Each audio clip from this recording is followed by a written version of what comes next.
राधे राधे दोस्तों। माघ मास का संकट चौथ का व्रत जो 17 जनवरी को पड़ रहा है, आप में से बहुत लोग रखते होंगे। उसकी क्रिया भी आपको सबको पता होगी।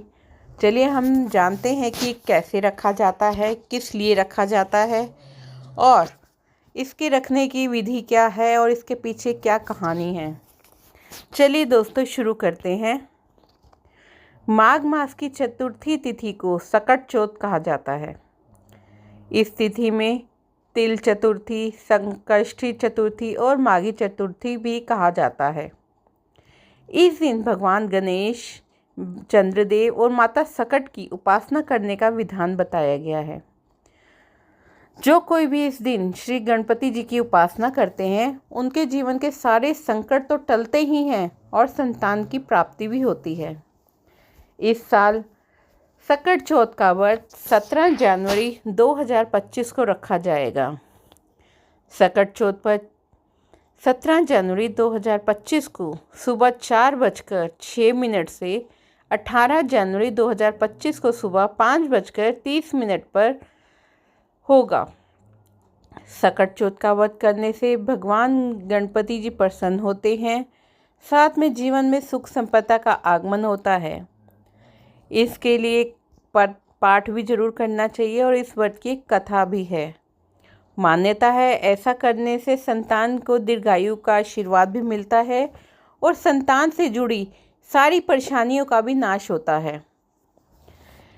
सकट चौथ व्रत में गौरी पुत्र माँ गणपति और सकट माता की आराधना करने से संतान को लंबी उम्र की मिलती है और संतान के जीवन में बहुत सुख सुविधा संपदा का आशीर्वाद भी मिलता है। सकट चौथ का व्रत हिंदू धर्म में तो काफ़ी मान्यता रखता है। माताएं अपनी संतान की सुख समृद्धि के लिए इस व्रत को रखती हैं। इस दिन व्रत और भगवान गणेश व सकट माता की पूजा करने से व्रत रखने वाले को संतान को के जीवन में सभी प्रकार की बाधाएं दूर हो जाती हैं। भगवान गणेश को तिलकुट या तिल के लड्डू जैसे प्रसाद को अर्पित किया जाता है। इस दिन तिल से बनी चीज़ें, तिल के लड्डू, तिल से बनी मिठाइयों का भोग लगाया जाता है।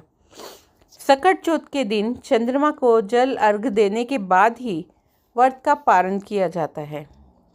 सकट चौथ के दिन चंद्रमा का उदय सायंकाल 7:32 पर होगा।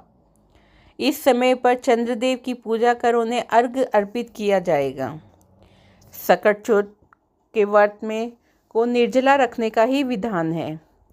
इस दिन चंद्रमा को अर्घ देने के बाद ही व्रत का पारण कर पानी पिया जा सकता है, लेकिन इस दिन फलाहार किया जा सकता है। अगर आप मौसम के हिसाब से अगर चंद्रमा के दर्शन ना हों तो आप नज़दीक के शिव मंदिर में जाकर भगवान शिव के माथे पर दिख रहे चंद्रमा को अर्घ देकर व्रत पूरा कर सकते हैं। चांद हमेशा भगवान शिव के माथे पर सुशोभित होता है। आप चंद्रोदय के बाद मंदिर जा सकते हैं।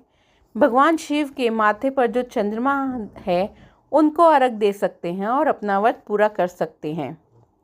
भगवान गणेश को लाल, हरा, पीला रंग सबसे ज़्यादा प्रिय है।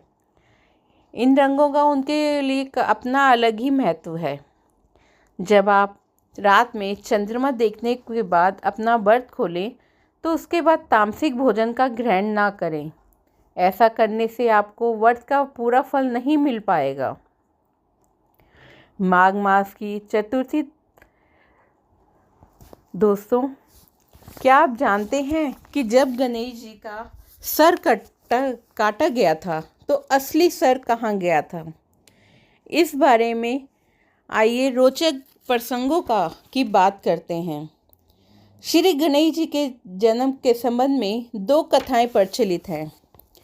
प्रथम कथा के अनुसार श्री गणेश जी का जन्म होने के बाद सभी देवी देवता उनके दर्शनों की इच्छा से वहाँ प्रकट आए। इसी दौरान शनिदेव भी आए, जो श्रापित थे कि उनकी क्रूर दृष्टि जहाँ भी पड़ेगी वहाँ पर हानि होगी ही होगी। इसीलिए उनकी दृष्टि पड़ते ही श्री गणेश जी का सर के ऊपर जैसे ही पड़ी तो श्री गणेश जी का सर धड़ से अलग होकर चंद्रमंडल में चला गया। और दूसरे प्रसंग में के मुताबिक माता पार्वती जी ने अपने तन की मैल से श्री गणेश जी का स्वरूप तैयार किया और स्नान करने तक द्वार पर पहरा देने के लिए खड़ा किया ताकि कोई अंदर ना आए।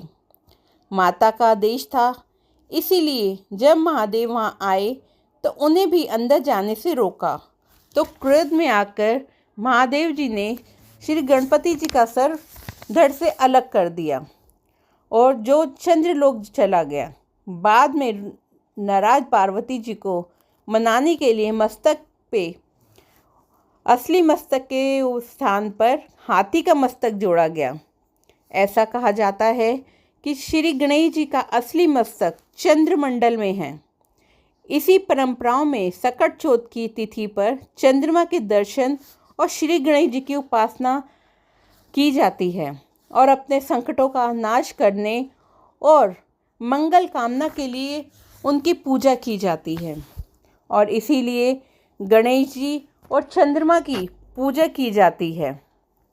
इसी के साथ ही उनसे अपने संतान के सुख की कामना की जाती है ताकि संतान की उम्र दीर्घायु हो, उन्हें सभी प्रकार के सुख संपत्ति आर्थिक स्थिति सब सही हो।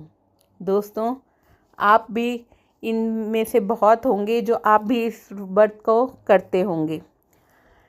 चलिए, आपको ये जानकारी कैसी लगी कमेंट बॉक्स में ज़रूर बताइएगा। राधे राधे दोस्तों, धन्यवाद।